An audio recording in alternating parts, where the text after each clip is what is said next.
প্রতিটা বাড়িতে লাউড স্পিকারে কথা বলা একজন করে ব্যক্তি থাকে, আর আমাদের বাড়িতে সেই ব্যক্তিটা হইলাম আমি। এই গলার জন্য কত যে মার খাইছি মায়ের কাছে, কত যে বকা খাইছি, কত যে গাল খাচ্ছি শ্বশুর বাড়িতে, তার কোনো হিসেব নাই। বিয়ের আগে মা বলতো এত যে গলার জোর, কেউ বিয়ে করবে ঘরে বসিয়ে দিয়ে যাবে না। যাই হোক, কপালের জোরে বিয়েটা হয়ে গেছে। এখন শ্বশুর বাড়ির লোক বলে কেন এত গলার জোর কিসের?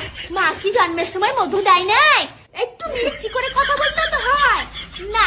আমার মা জন্মের সময় মধু দেয় নাই, লঙ্কার গুঁড়ো দিয়েছিল, সেই জন্য গলার জোরটা একটু বেশি।